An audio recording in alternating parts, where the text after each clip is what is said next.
This is Due by Friday, a weekly challenge podcast with Merlin Mann, Alex Cox, and Max Temkin. This week's challenge, just do Christmas. Are you guys going to introduce our guests or what? Well, I got my Alex dick in my is hand still- here. What's going Alex on? is Is Alexandra recording the podcast? Christ.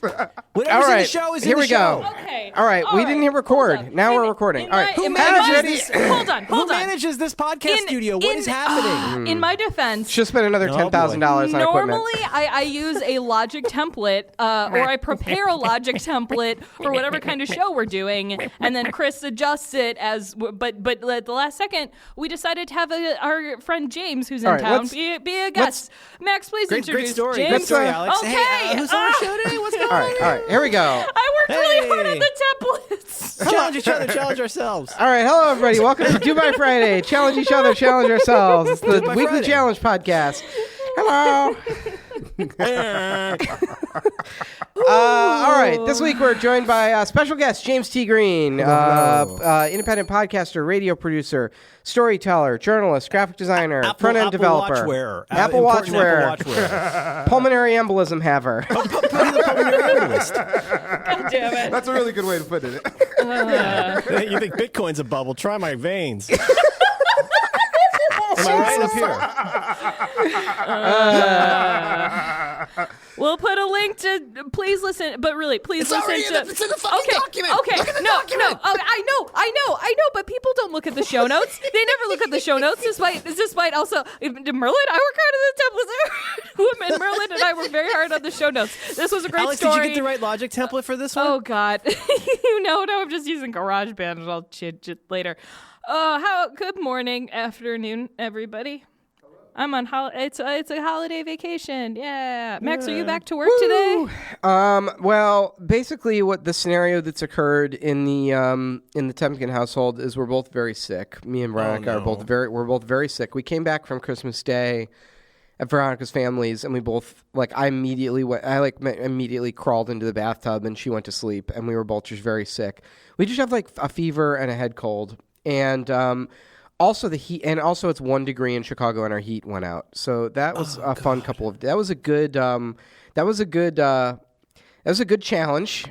It was very exciting. Challenge yourself.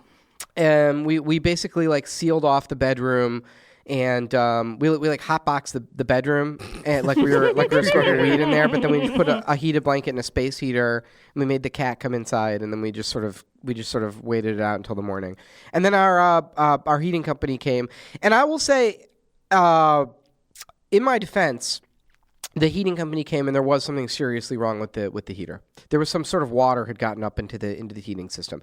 I was worried that it would be I don't know, I didn't change the filter or something, something really dumb. And no, it was actually something I could not have fixed on my own. That's such a relief. The guy got right in there with his lips, and he sucked the water out. Wait, wait a minute. He came upstairs. Gas? Yeah. So he came up there and he turned it on, and it started sloshing around wait, like are you a. really kidding me? Can we curse on this show? Yeah. Are you? James, Yeah. you don't listen. No, yes. No, well, you I can do. you can get all of your fucks out that you're holding great. back Are you on fucking Brobo's. kidding me? Yeah. So the guy comes up. Deadass put his lips. Yeah, so the guy comes upstairs and he turns on the heater. So here's the deal. Guys, I'm a pretty handy guy. I know how to fix things. So what I did was when it was out, I stared at it for a few minutes with got my arms tools, folded. His mouth. I scratched my ass. Fucking cool. That seems to be part of the process, scratching your ass. And then from what I've observed, and then what I did was I went over to the breaker, and I turned off the power to the heater and then turned it back on because I thought that's worked at the office once or twice. One time the heat went out in the office and I turned that power off and on and it started working again. So I thought maybe that'll do it. It didn't do it. So anyway, the guy came over. He did something where he powered the whole thing down and turned it on, and then it sounded like a frozen margarita maker when he started it back up. It was sounded like a washing machine. There was just a gallon of water sloshing around in this heater. And so he pulled a little rubber tube off of a nipple, popped it right off, and he put it up to his lips, and then he just started sucking. He sucked the blue milk right out of it. No, sir. Well, I'm wondering, We're seeing that today. No spoilers. Oh my gosh! Okay. But I'm Is it possible that his entire career consists of trying to find jobs where he gets to suck liquid out of things, and he just happened to be the right man for your job? I feel Well, like it's like- that's 100%. This is like this is like my contingency plan where if I think I see the problem with your PC. Oh my god! it's like it's like you got to do what you love. Like if you get a foot fetish, you got to work at a children's foot store, at the shoe store. No. Children's foot. No. The shoe store. Yeah. No, I know what you mean. Yeah, the foot store. Well, the problem is you're gonna need to massage these for a while to fit them into the Buster Brown. Nope. Jazz break. You gotta love what you. ballet? It's important to love what you do. Yeah, you know what you gotta do? You eat some fucking almonds so you can come hard, and then you work at the children's foot store. Hakuna Matata. Anyway, so heat's restored. Oh, good. Yeah, everything is back to normal. All the water is siphoned out of the heater, You and need anything else drained? We're good. It's like the lips are already warmed up. Might as well. I have a variety of tubes. God, don't get in the van. Don't get in the van.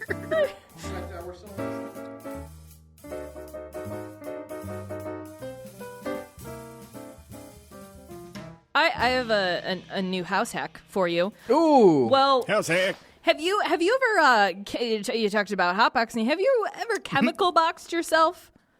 go on. Okay, so this morning, my wonderful partner cleaned the shower, and I was like, "Oh, this smells really nice. What a nice, pleasant, chemically, bleachy smell it is in the shower." And then halfway through, I'm like, kind of lightheaded. Do I have like a hangover? No, I didn't drink last night. And then I'm thinking like, what's going on? And I could have gotten out of the shower, but I just kept being like, oh, what a nice feeling. What a pleasant feeling. And then I kind of forgot where I was for a while. Turns out they put some serious if people remember during the holiday party, I was like, remember to get the Drano. They did, and you're not supposed to do that. You're not supposed to be anywhere near your shower for 12 hours. So I had a wonderful little head hide this morning, and then James gave me a cookie. James, what was in that cookie? It was a special cookie. It was a No, it wasn't special though. It was not special. It was a kind of special. It was a house special cookie. It was a CBD cookie. Whoa. As in the oil? As in the cannabinoids? Yes. This was. Did you see That's my so transition? interesting. I have a Did you see my? I have a I told cannabinoid a story for this I week. told a good story. That was Wait a minute. decent So story. you hotbox yourself with No, I cleaning chemical chemicals? boxed I got really high from apparently the Drano. But then The kids call it inking, but what you do, they call it. The kids call it rattle can, squine, no. dusting, Kids are calling it butt drain hash, box. I feel like we shamboiling, can- I feel like wank we and can jank, fact check jankum, this. fart Shower bombing, boxing. snow, huffernating, cheesing, womping, Tennessee sneezer, carbona, names. aerosol cocktail, spiritual raptor, spirus raptus, hawd, sad cow, axe cologne high, gutter bunny, slow rhino, kazaps, laser kittens, grommet, axe head, What? fat lip, noodle complex, juffing. But what you don't know about it, inhaling chemicals could kill you. yeah. Well, I was like, I'm Plus, not. we'll hear from Andy Rooney. Pumphead, Gas Boy, No. street names. Those good old gas boys. You might have something, Alexandra. Have you ever explored the fact that you might have a fake disease? Because you should look into the various kinds of fake diseases that you. Do you ever have any fibers coming out of your skin? You might have fibers. I think you might have morgellons. I think you need to look into the fake disease called multiple chemical sensitivity because I think you might have it. Are you aware of multiple chemical sensitivity? I'm not. What's that? Okay, well, I don't want to get into it because we'll save it for the show. Okay, But multiple okay. chemical sensitivity is a fake disease that I think you might have. You might have morgellons too. I'm worried that just knowing about morgellons will give me morgellons because when you read about morgellons or watch the videos about how they're caused by chemtrails, you will start scratching at your wrist. Well, you get fibers. You get the fibers and you get little mushrooms and you collect them in a bottle cap and you take them to the doctor and you say, here's my morgellons. Oh, It's all part of they call it the etiology. That sucks. You know, it used to be a rookie mistake. that was pretty good actually. Whenever they'd hire a new dishwasher at the restaurant I worked at, there'd always be a guy who decided that he was going to do a little life hack and clean the floor with a combination of bleach and ammonia. and then we'd find his body Yeah, because he'd always pass out. Jazz break. I want to finish my story. My story with the CBD because as Wait a Merlin minute. has said, You did 2 stories. And we didn't have time to make fun of you for the first one. Yeah. That list wasn't. All right. James, do you have any comments about me poisoning myself this morning? I mean, you seem to be okay. I think that's because you gave me a nice treat. And I'm just real relaxed right now because I kind of had a headache. The headache has gone away. I had some friends who painted a lot of Warhammer 40K miniatures in their dorm room in college with the door closed, and I think that they took a pretty significant hit to the IQ there. I've been knocked down a few points.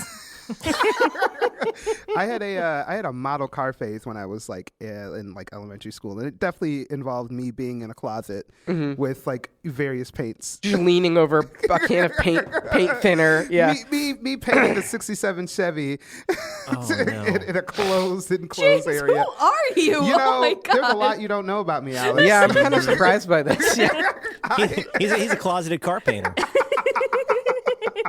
My daughter does not even try to hide the fact that she likes to huff. She loves the smell of gas, and she goes, gasoline. And her other favorite thing is she'll open a marker even when she doesn't need to, and she'll be huffing on a marker. Merlin, and she'll just be like, marker. It's very important that you can't discourage that interest because otherwise she's going to grow up to be a huffer. You know, if you're like French families as young as the age of 10 will give their kids markers at dinner, just a small glass. Yeah, it's like, listen, if you're going to huff, I'd rather you do it at home. Do it at home. So, Alex, you might be able to feel this with me. So, remember, like when we were like, I guess like in elementary, junior high, they had like those like smellable markers. Oh, that essentially were teaching young kids how to huff. Oh my God! It's like big league chew for huffing. It's the gateway drug. You know, it's like I'd love to find What kind out. of a lesson is that? Yeah. Here, kids, these smell delicious. I remember at recess we'd be like passing them around and being like, "Oh yeah, that's definitely chocolate. Oh yeah, that's definitely." Kids come home with purple around their nostrils. Let's see what other things smell The like. kids call it perping. Yeah. And eventually you would think that they want to upgrade to, let's say, now we go on to the glue and now we go on to the computer cleaner. Like it's Try these intravenous Smarties. It's just candy. What if, in fact, these markers were part of like big pharma? Like it was just like you're getting a big marker. You know? Oh God! The gateway drugs start. Well, look at you take markers. whippets. Like there's no universe Why in is which it we every need this many episode? whippets for whipped cream. Why? There's this thing in my mind after almost every episode when I think Merlin has tried to explain whippets to me about 4 times, and I still don't really understand how one would whip. But Can I ask a I'm, whippet question? curious. Yes, you there. So, okay, do you guys, Merlin, do you ride a bike? No. Okay, James, you have a bike I have still, a right? Segway. Do you have a flat kit? I don't have a flat kit. Okay, God, everyone's Yeah, useless to me in telling the story. Okay, so I ride a bicycle. Thank you. I ride a bicycle, and I have a flat kit, and in my flat kit, I have a little metal tube. I imagine you wearing your Dr. Who scarf on your little bike. No, I'm sure you're very dignified. Please continue. You owe me an apology. Okay, in my flat kit, I have a little metal canister, and I can crack that and I can put the canister into a little cracker and put it into my tire, and if I get a flat, it will like inflate the tire. It has like just enough compressed gas in it to inflate the tire to enough that I can ride it to get it fixed. That little thing, if I cracked it open and huffed it, I'd get high. It looks like it's a little tank. It's Yeah. like It's a tiny You see little... them on the street because the kids are doing them. And I don't think it's air.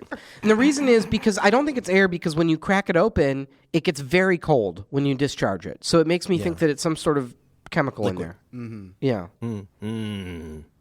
Remember, isn't this? I don't know, Max. When you were in Japan, did you go to an oxygen bar? No. Isn't that like a thing? I don't know. No, I feel like I don't want We to had that know. here. We had that in San Francisco for a while. I feel like I would get high in a bad way from that. I don't really know how they work. I worry. My sinuses are so bad. I'm no Alexandra, but my sinuses are so bad that I fear it would be an Immortan Joe type situation where like I would go to the oxygen bar and be like, wow, I feel alive for the first time. And then I would be hooked. I'd be hooked on oxygen.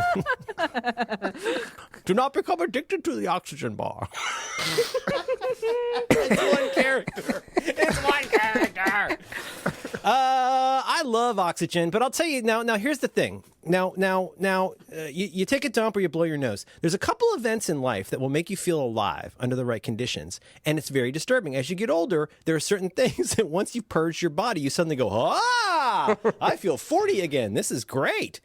I need that. I think I could do a Frank from Blue Velvet type situation. Maybe get like a camelback, camel toe. What's it called? Get a camelback of oxygen and a mask, and I'll tell people it's a CPAP. It's a walking CPAP.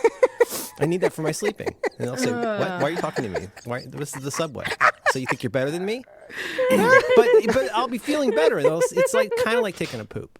I sent you the You Owe Me an Apology collection that you can watch at your leisure. You owe me an apology. You owe me an apology. I'm just doing an impression of Merlin doing an impression of the guy. I've never even seen this movie. It's not a good movie. It's got all the hallmarks of an Alton film. It's got lots of like overtalk and like crazy shots and big groups. It's like MASH, but with Popeye and not good. I think it was a lot of cocaine. I think it's another movie that was made of cocaine. You guys ate the CBD cookie. Yeah. I got a story about that. Now you bought this legally. Yeah. It kind of it seemed like it blew Max's mind this morning. I didn't know you could get CBD legally in Illinois. That's cool. I didn't either, and I freaked out. And I was How like, are you? How are you feeling? Is it activated yet? Yes, it is. It is fairly activated right now. How are you feeling? I like it. It feels honestly like muscle relaxers. It's like you get the body feeling of being very relaxed from being high without the psychoactive. So is it kind of like an indica? Yeah, it's kind of like that same feeling without the like psychoactives. So I'm not like indica. Like the feeling of being high where you feel like you're floating. It just feels like my body's just very loose. Oh, you're talking about indica versus sativa strains. Exactly. Is that what you're talking about? Yes. The effect of sativa strains is often described as strong, uplifting head high. Yep. The other ones that produce a more body-centered stoned effect. Is that what you're talking about? Yep. Merlin, the kids call it marijuana.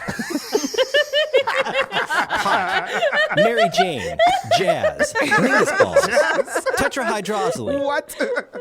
Loose leaf, shake. It does change every Jacks. couple of years what the cool kids are calling it. When I was in college, we called it trees. Was kind of that was like the most cool thing you'd say. Like, hey man, you holding any tree? Wow, you sound like a fucking undercover cop. But if you came up to me, I know, but that's what everyone said in my college. They'd be like, hey man, high school me and said, hey, I'm looking for some trees. And you're like, look at this fucking cop over here. Well, I'm just saying that's what people called it, and now I think people call it flower. Oh, nice. I think we used to that's call it it. school supplies. Yeah. I gotta go pick up some school supplies. This is not the like. There's like evergreen names. Like, I mean, I think people will always say like pot, basically. Yeah. Like if I talk to my parents about pot, we'll say pot because that's a way for the '60s people and the kids of today to commute. Hey, should we smoke a marijuana cigarette, a jazz cigarette together? But 911 on the microwave. But I think the kids today are calling it flour. Oh, that's nice. I think like it's more or less like it's the distinction now because there's like more oils and all those type of things, and it's like you either want oil or flour. Dude, it's fucking crazy. It's turning into like avocados. It's like it's turning into steak. There's like too much information in the menu when I go to a steakhouse. Or wine, maybe like wine. Yeah. It's like there's like too much information for me to decide. But I don't know. Well, now you got like so many different varieties of flavors, like mouthfeel and. Oh my God! Go back to Brooklyn, Jesus Christ!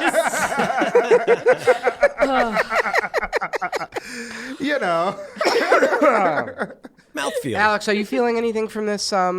I mean, you've washed it down with 5 Diet Cokes already, so I don't know. No.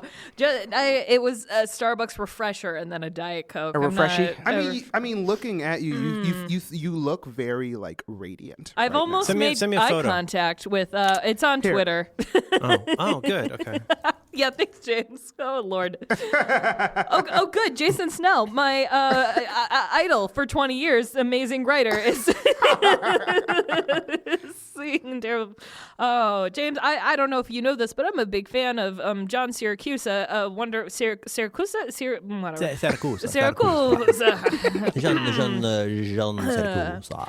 Merlin. Oh, you look radiant in that photo. Oh, That's yep, nice. yeah. Boy. But I believe this is another great story. Hey, Merlin and I were wearing the same shirt. Woo! What? But we were wearing the same shirt, and Merlin's like, "Hey, can you send me a picture flicking me off? It's for something funny." And then he sent a picture to Syracuse. Yeah, I'm still upset. In an ATP shirt. Oh yeah. Thanks for telling. I Why love do my we stories. let women vote? I know. I've got the photo here somewhere. I've been taking. Okay, so I do a podcast with a guy, and this guy, who shall remain nameless, has a habit of getting super into something. That is too generous of a word. He'll get real into something for a while. He got real into the CBD oil, and he said, "You should try the CBD oil for the anxiety." And I said, "I could really use something for my anxiety." So I started ramping up the CBD oil. I've been doing the CBD oil. I found at a point that if I take too much, if I take more than like 3 or 4 centimeters of the dropper, oh brother, tripping. Basically tripping. Everybody with all this, you don't get any of the THC effects. It's just a real body. Fuck that. But I CBD doubted my thoughts. Now But I wanna go CBD, have some but more CBD cookies. is one of the psychoactive things in marijuana. It is one of the things that makes you feel good from smoking marijuana. I just want to stipulate that in contravention of my better informed host, you so can take too much of this. Oh. In fact, I think that I believe that when people talk about the different strains of marijuana, of like, oh, this is this, whatever, indica, sativa, or different formulations or whatever, basically what you're talking about is different ratios of CBD to THC. Yep. That's literally those are the all it two is. big. Those Yeah. are the two Really, main that's ones, all it right? is. So of course CBD makes you feel high. It's part of the feeling of the high Well, you get from I'm gonna tell you smoking a funny anecdote the because marijuana plant. I started cutting back my dose of that and taking it twice a day at a much smaller dose. How and did I you kept telling feel when myself, you? This is How did you feel when you took too much, Merlin? When you got high from it? tripping. I've tripped Go, a lot. elaborate. And I, well, the first time it happened. Oh God, I hate this. Why am I saying this? I have a child. I woke up one morning and I was like, Took a legal vitamin, basically. Let's not shave. Yeah. This is a safe space. well, it all seemed to be doing nothing up to a point. And then one morning I woke up and I went, Now, of course, at this point, just to spoil the story, it had not occurred to me it's because I had too much of this oil, this minty chocolate oil. And I woke up the next day and I go, I feel kind of strange. And I feel like it keeps occurring to me that I can't have thoughts that exist for more than 3/4 of a second. And I'm pretty sure I've had that thought, but I can't be sure because my thoughts aren't really retaining for any more than like 3/4 of a second. And then I started walking around and I was floating, not in a good way. I was feeling very fogged up and I had to just go be like, the same way when you have too much of the marijuana and you're like, I just need to go be in a beanbag chair in another county. I had that feeling for a whole morning trying to play it off legit with my family. And then I was like, oh, you fucking dummy. You had too much of this stuff. But it was bad. It was pretty harrowing for like 4 hours. Not a terrible trip, but like, at least when you take something that makes you trip, you go like, oh, I'm going to go have this trip. And I'm kind of prepared for that. But when you wake up on a Saturday morning and you like just keep staring at the fireplace, like it's bad. These But all here's the sound like thing. wonderful things to me. Oh, Jesus Christ. No, you don't want it when you're not. You don't want it when you're not Oh no, I agree. But planning for it. But when you have a season of Top Chef to watch, anyway, go on, Merlin. I'm sorry. Well, just the last part of the story is I had a kind of funny reverse example of that. I woke up this morning. I woke up this morning and I was like, fuck, I feel pretty good today. And both of my sleep tracking apps told me I slept pretty well. I got some good REM sleep. And then I remembered a funny thing. I remembered that yesterday afternoon I said to myself, you know what? I'm not going to take the CBD oil this afternoon. And I slept so much better. How crazy is that? And then I went and read up, and it says that it does stuff to your REM sleep if you take the CBD oil. That if you have stuff like night terrors, it's good because it greatly reduces your REM cycles. And I can tell you from my 2 sleep tracking apps, my REM cycles have been pretty fucked for the last couple months. Because I have two different sleep tracking apps. And then, and now I'm thinking maybe this is something I need to phase out for a little while and do some science to see. What I'm trying to say is... Have you noticed any positive effects from using it? Yes. I feel I cannot tell. I've bought some very, very, very costly CBD oil and have gone through several bottles of it over the last few months. in the constant search to try and get a handle on my anxiety. And I can't tell if it's a placebo effect, but I really felt like, like this seems to be helping. Not nearly as much as maybe don't drink that fourth coffee. Like that super helps. So this is as compared to nothing. The CBD This is oil as helps. compared to nothing. I have not smoked pot in a very long time because, spoiler alert, sub 2, it doesn't always have a very good effect on me. I think I can drink all of the alcohol, as I think we've seen. But if I've told you before that the 2 times that I had pot in a brownie, I passed out. So I'm starting to think that I might just be very sensitive to pot, irrespective of dose. That, you know what I'm saying? Like there are some people who, like, let's say you got a milk allergy, like you cheese touches you and you're a sick little boy. Like that could be me in pot for all I know. Maybe I just got lucky. Have you ever taken a painkiller like a Vicodin or something like that? Fuck yes. Did you like it? I didn't used to like it more now. I think my pain thing needs lots of treatment. Like when I got my wisdom teeth out, they had to knock the shit out of me with like 3 different things for me to not feel it. I was like, I can still feel you tearing the tooth out of my head, and they're like, oh, that's normal. But yeah, no, I generally, they say there's 2 kinds of people. I'm the other kind. Yeah, I don't like the any sort of sedatives or downers. So like I have very bad reactions. I took some of my wife's Vicodin after she had surgery, and I was pretty into it. Not too long ago. Have you ever had morphine? I don't think so. I have had morphine in a hospital. Yeah. It's. Oh, was it pretty great? No, well, that's the thing is when I had it, I was in excruciating pain. So I slept. So you don't really have a most of control it. group. Yeah. Yeah, unfortunately, I used it for its intended purpose. When did you have morphine? For my first pulmonary embolism. Shit. Okay. And you feel like you are like floating on a cloud, and like it was just literally just being pumped inside. Did you get? I mean, like I've had family members. This is very upsetting to me. This does not sound too far pleasant. into it. But I've had it family was in members. the best way imaginable. I've had family members who like accidentally got. They didn't realize that they started to need that patch, and apparently, you tell me, was it? They say that like once you have that, you go like, oh, yes, I see why people get addicted to this. This is really nice. Absolutely. 100%. Really? You I felt saw it. immediately. I was like, oh, I see why people get addicted to this shit. Like it was very pleasant. Like it almost felt like I felt like I was transcending above my hospital bed, and it was like I was like sitting on top of a cumulus cloud, and like somebody was feeding me like cotton candy. I want this. And it was. This is not. It sounds horrible. It sounds horrible to me. I'm not trying to make an ad to try morphine. Hi, I'm James T. Green for opioids. Do you like feeling nice? Have you moved on beyond markers? It's time to step up your game with opioids. Hi, I'm James T. Green, and I'm the opioid epidemic.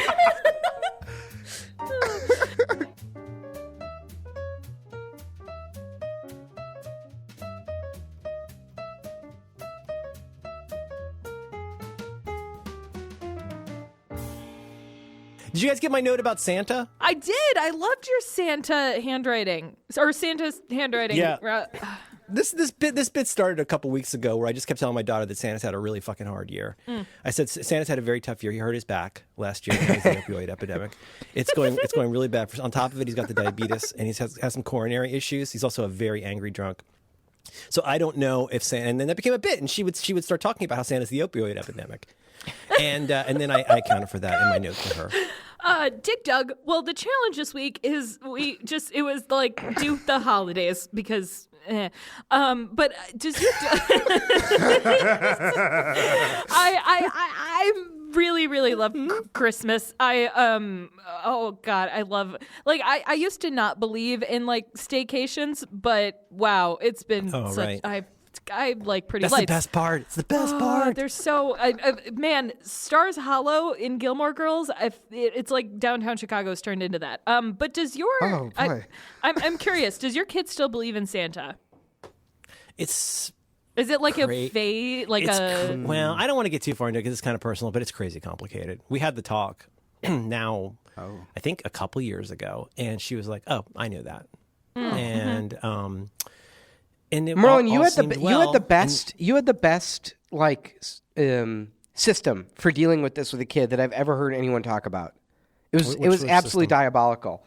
So you basically conscripted your kid into the Santa story. Oh, I told her that it's like Empire Strikes Back. It's like now you know something and you are part of a special group. Oh man. So like you have now received very important information, and it is very important that you not impart that information on people who don't know it yet until it's time. Don't be the person who tells the thing. Oh, like I said, I'm just like a Christmas whore, and I want to hear about what you guys did. I want to hear what everybody did. Yeah. I also want to talk about your idea though of the staycation thing, because I remember in particular in my 20s still feeling very bound to that, like, okay, we've got to do all the things and go to all the places and visit all the divorces of Christmas past and have different meals in different places. And like I'm so fucking glad to have that behind me, to like where now periodically we'll do a big Christmas visit, but staycation, silly term. But I love the like, first of all, there's less stuff to do unless you have to or choose to do it. But then there's also, you have an out for fucking everything. Like, sorry, Christmas. No, we're going to sit here and watch Doctor Who for 16 hours today. Oh, Christmas, can't go anywhere. No. Clear my calendar, Clarice. I love it. I fucking love not having shit to do. And it's the best. I love it. And there's a tree, and there's presents, and it's Jubilee. So you're allowed to have extra chocolate. It's fucking the best. Oh, I literally had cookies for breakfast this morning. They were peanut butter, handmade. Well, I mean, I've talked about this before in that this year it was. I don't know if you said this. The whole like being busy is a choice, and that doesn't feel true to me, especially when you have like people you're responsible to, and like kids and family and stuff like that. And this year it felt very busy, and I didn't really have downtime. Now there's a little bit of That's downtime. good, because if you did have downtime, we need to have a conversation about time theft. Yep. Oh my god. Well, Because I'm not paying for any downtime, you know. I'm having a little trouble reading your job description. Could you show me where relaxation is on the bullet list? Oh god. Well, it's funny. I'm having a hard time finding self-care on here. Maybe I just need to get new glasses, but I can't do it because I don't have time because I'm busy. I'm a fucking salary man. Oh god. I like and busy. How like so? I mean, I'm not trying to contravene or defend, but like you feel like hustle bustle of the season, scheduling things, requirements for family participation. What are the kinds of things? No. This busy I'm for talking you? about like the entire year as a whole, both like personally and professionally. Whereas, okay. Whereas this, I was talking about boss, and she's like, okay, you really need to. You have like all your vacation days. Go away. So I got kind of kicked out of the office, and I absolutely did choose. I'm like, all right. What happens to vacation days in our company if you don't use them? I have no idea. I don't that was actually part know. of it. I don't actually know She's either. like, I don't know what happened. I think now we've determined they roll over, but I was like, okay, I'm gonna take Well, wait a a minute. vacation this week. That can't be, because it would. know. If our vacation Okay, days hold rolled on, over hold in on. like 4 years, you'd be able to accrue an Literally- entire year of vacation. Well, that's the thing. I'm Literally like, all feel right. like I'm sitting in on like the opening of an employee handbook right now. We give people 4 weeks of paid vacation in our company, which I feel is is pretty generous policy. It's practically German. And I still get that's kind of what we base it on. But I feel that that's very generous, and we still get a lot of grousing and complaining where it's like, well, why isn't it 5 weeks of paid seriously? vacation? Oh yeah. What? Big time. Big time. But that's the thing. This is the first time where I've been like, man, I'm okay being away from the office. Nothing is on fire. I was able to delegate. I'm almost an adult. But I very much choose to make I do choose to make myself busy during the holidays because I like it a whole lot. My seasonal depression is like opposite most people because I like it when it's cold. I like snow. I like, for some reason, everyone being assholes and honking at each other. It just rolls. It just Dibs. Dibs.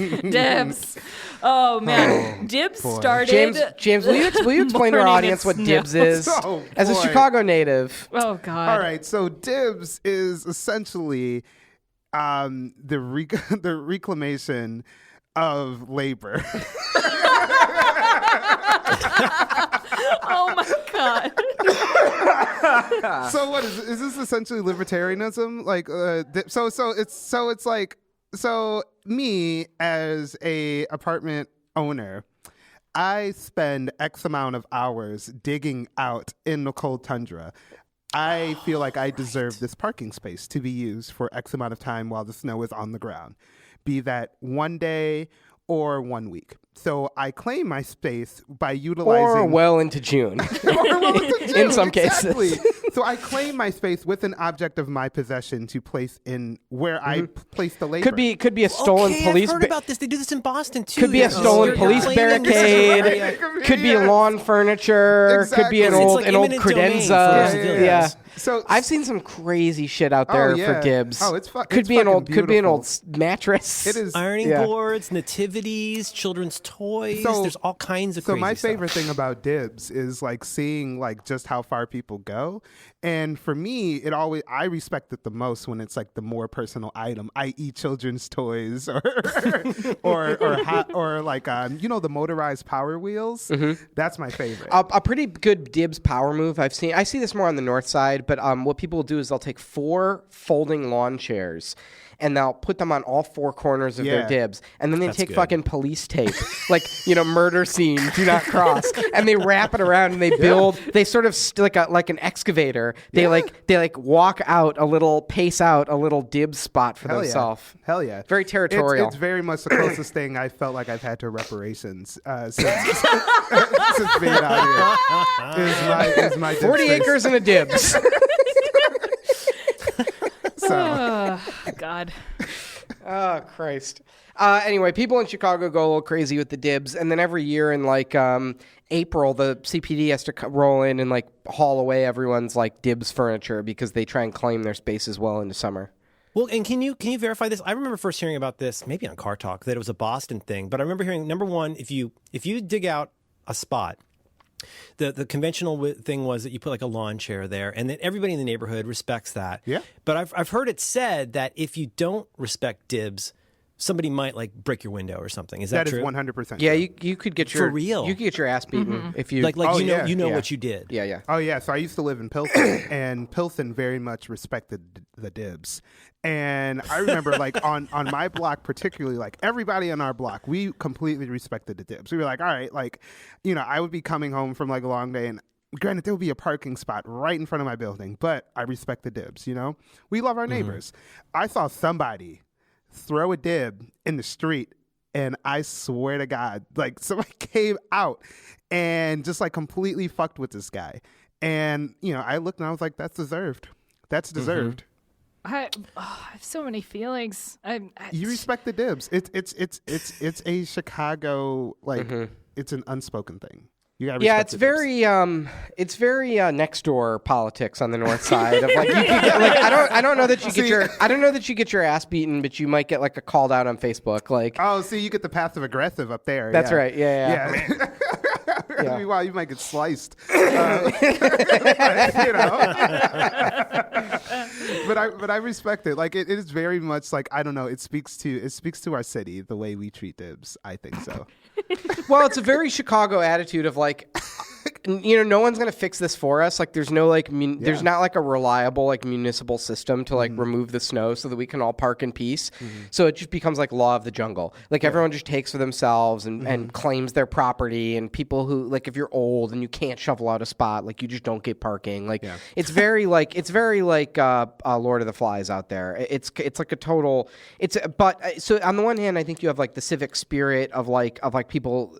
I like the spirit of people. It's very Chicago attitude of we'll just do it ourselves. But then obviously that's why you don't want to run a society like that, because all of these people get left out. Yeah, and I'm very curious of and that's why I gave a little side eye to you, Alex, when I heard that it was supposedly originated in Boston.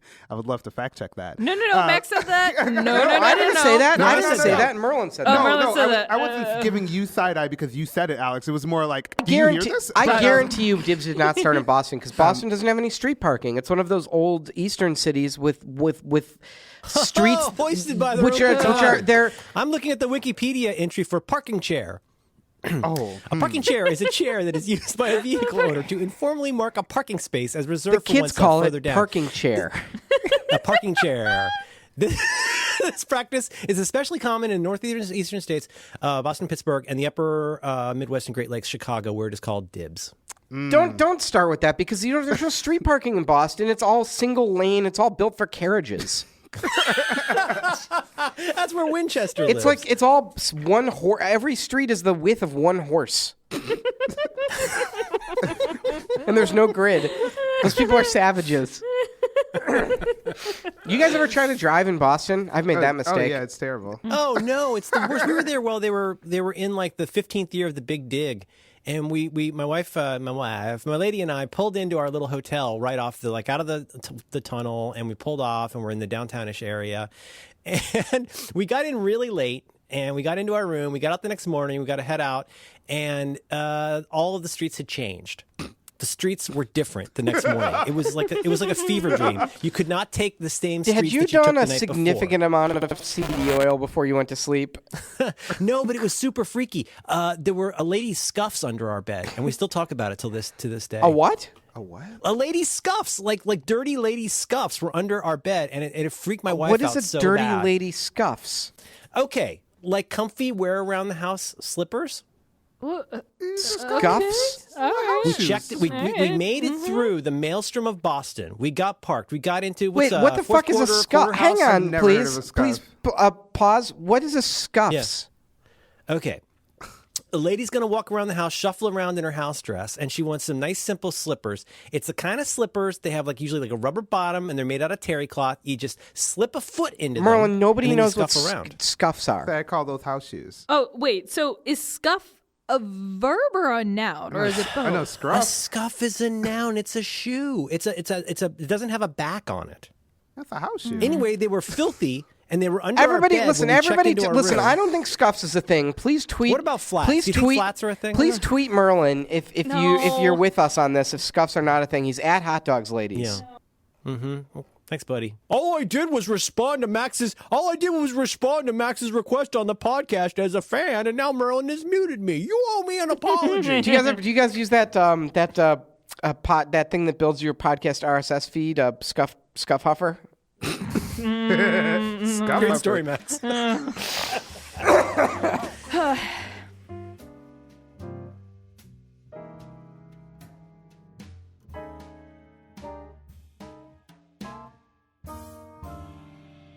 Dibs.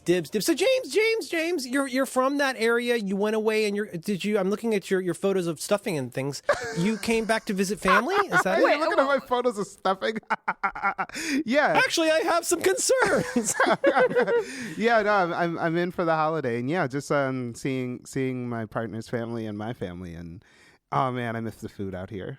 That's been the thing. That has been the number one thing. What are your main foods that you've had while you're here? Everything with cheese. Okay. And so the biggest thing that honestly I totally forgot is like the art of a solid hot dish, like a casserole. Oh hell yeah! And just so my mom makes like the best casseroles you can imagine. It's just like sausage. Describe them, egg. please. Oh, I will. I Okay. will. So it's about like a 12 by 10 pan. Uh-huh. And it's about 16 eggs. It's about 3 potatoes. It's about 2 types of sausage, 2 types of bacon, onions, peppers. I'm rock hard. I will whisper this all in Just here. came twice. Yeah. And then Just came 2 kinds of cheese. yeah, I'll lower my Oh, voice a little shit, bit. dog. Oh, that sounds so good. What is And it then about you- the Midwestern casseroles, Wait, man? you We know know- how to do Are there it. crispy? Is there anything crispy on top? Is there a crispy layer? There's a crispy layer on top of that. What do you get? The crispy onions? Oh, crispy? you get a crispy onion. Shit. You get a you put an extra layer of cheese on there. You let it burn a little bit. Good. Oh, on the edges. Yeah, Oh, boy. see, is this That makes 3. ASMR? You know, it's just like describing Midwestern. Are you guys casserole. are you guys a holiday mac and cheese family? Oh hell yeah, we Who's responsible for the mac and cheese? My partner's mom, she makes the most banging mac and cheese ever. And like, I don't know if y'all ever had mac and cheese made from black folks, but it's pretty much like the best mac and It's cheese. really fun. changed my life. What's it changed my life the when I big had difference? It's like not from a box. It's okay. I would say so. Okay, a number one. You use good cheese. There's no processed cheese. You get good ass cheese, and you put it in there, and it makes a huge difference. Yeah. Number one, and it's oven baked. Yes. There's multiple layers. Another important thing I learned. You got to when you make your pasta, you par cook it. You cook it just a little bit in the water. You get it just a little bit soft, but then it sort of finishes in the oven. And really good. And now, does she do a sauce? She does do a sauce. Usually, like you can do a little milk in there, sour cream too. Do you do the breadcrumbs on top?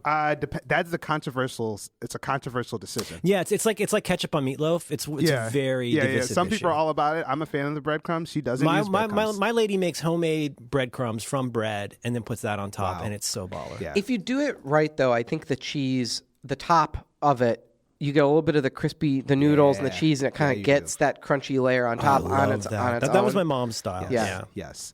Yeah. So I've just been like eating all of the food out here, and just like putting a nice Midwestern layer. And that mac and cheese, that kind of mac and cheese, it's like lasagna, where like it's such a cliche to say, but it's even better the second day when you can cut it out. You can make when it comes to like congeal. a comically large square of that. Yes, it's so good. Have you ever eaten it cold? Just for shits? I feel like I probably have. Is that something I should explore? Surprisingly, really good. If you just like eat the congealed cold mac and cheese. Oh, I want it so much right now. I want it so much. Oh boy, but yeah, oh man, like it's been great, and yeah, I love the holidays. I'm a Christmas whore as well. Oh, nice. I'm a new Christmas convert. I started doing Christmas with Veronica's family like the last couple of years. It's very pleasant. I really like it. We never did any Christmas stuff in my house growing up.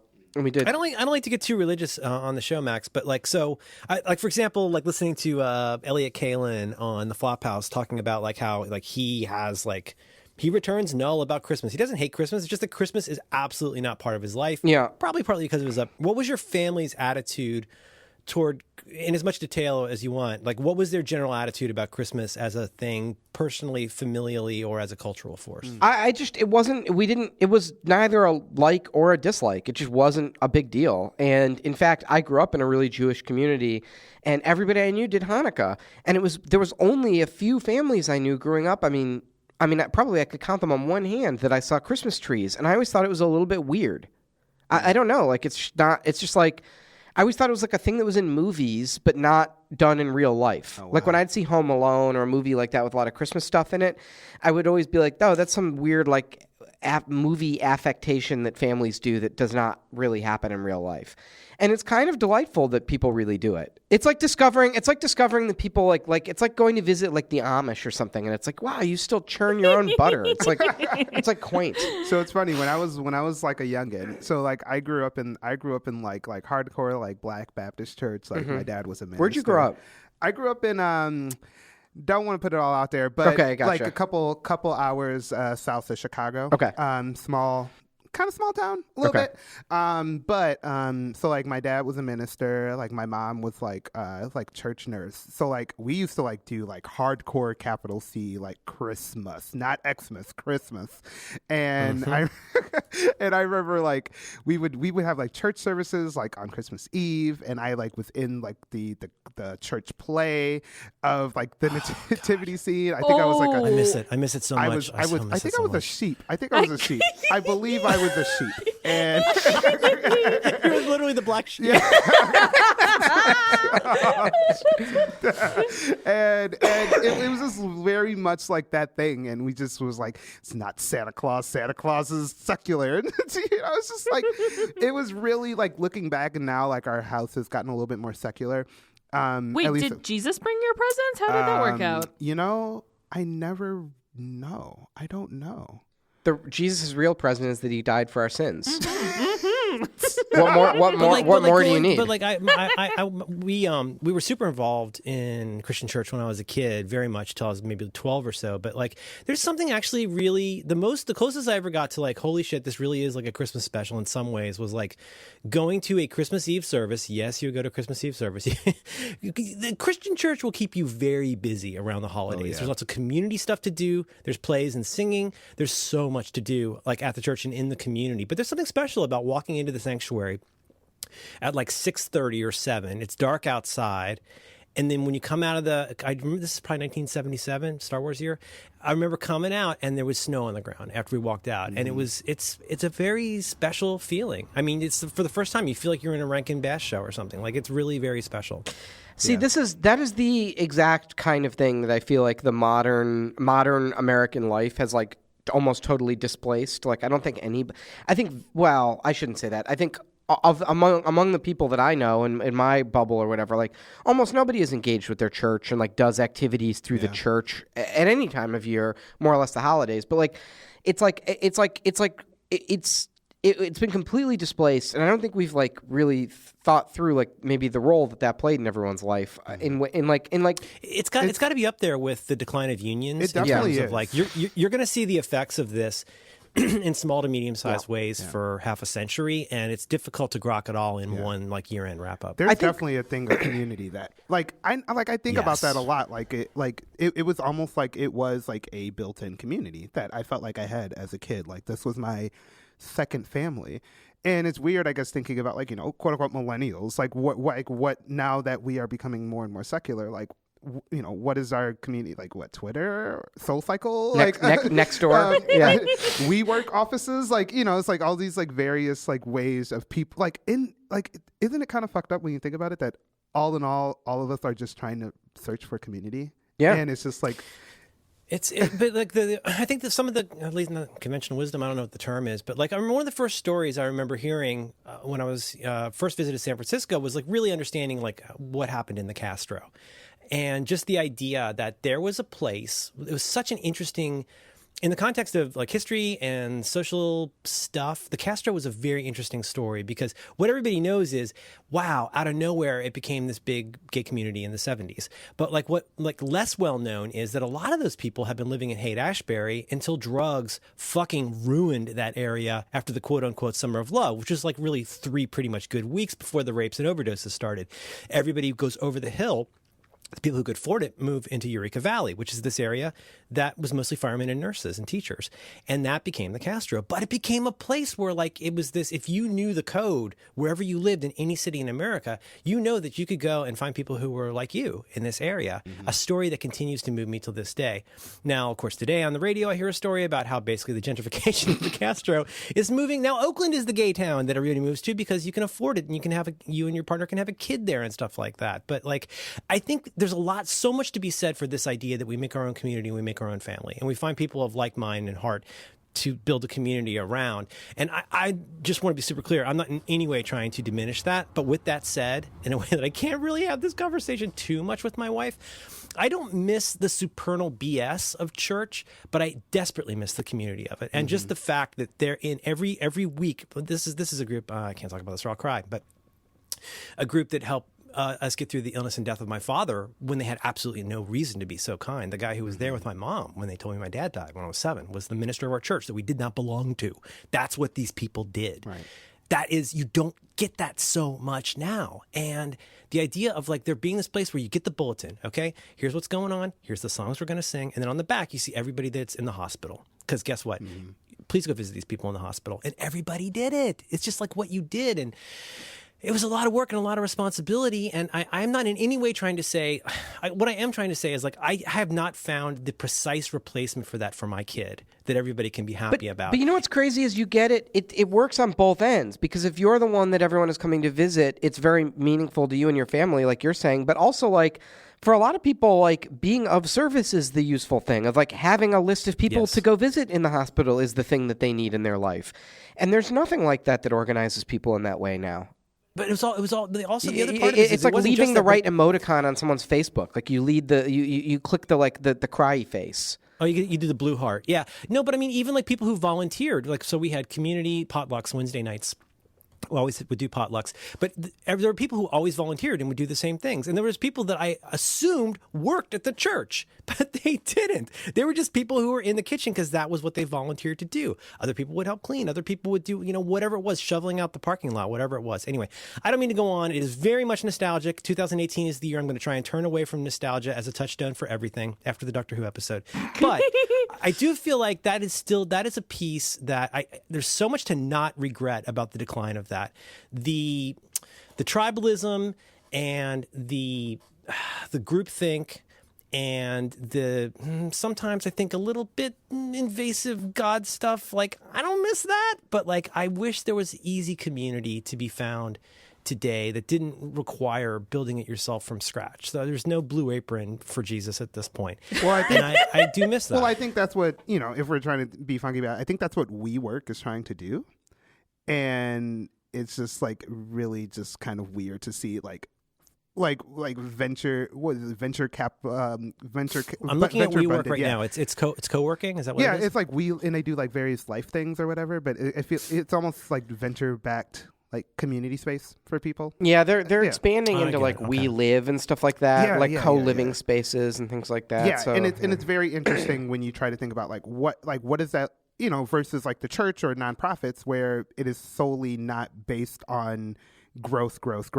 And like, I don't know, like it's very like people are trying to fill that space, but it's like, it gets a little. It's interesting though. So we keep teasing at this next door topic, but like digga follow up.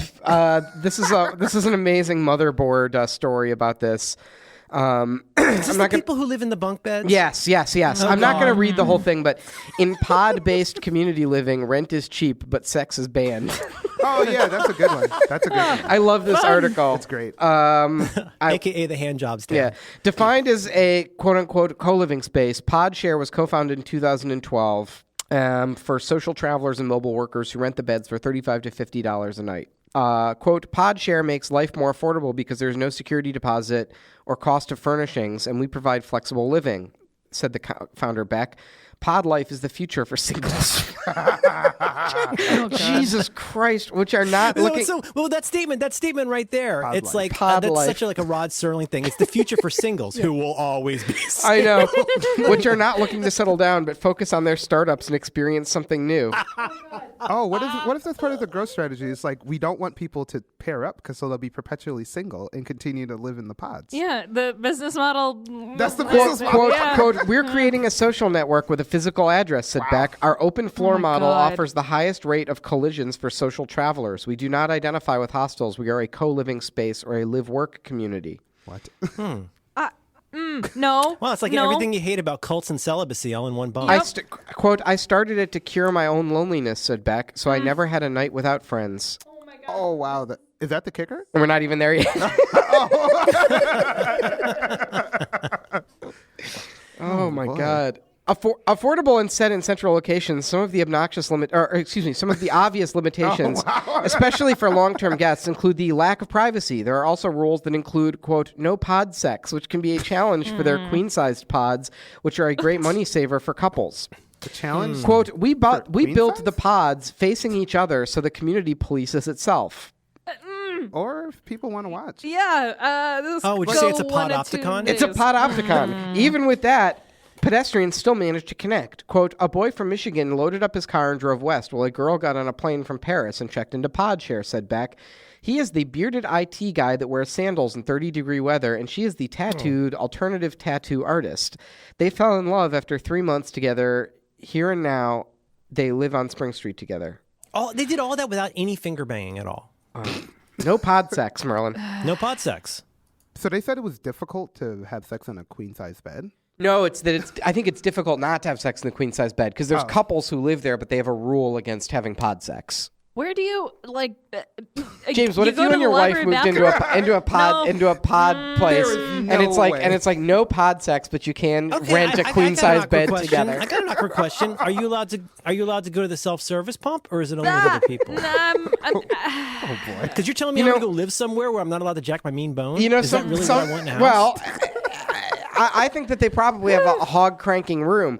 But sometimes that self-service pump. It's like Take breastfeeding you before forward. masturbation. Merlin, the thing with that self-service pump, sometimes it gets jammed up. You got to get the technician in there. He pops off the cap. You got to start the siphon. Called love. I'm here to fix your heater. Oh Jazz boy. break.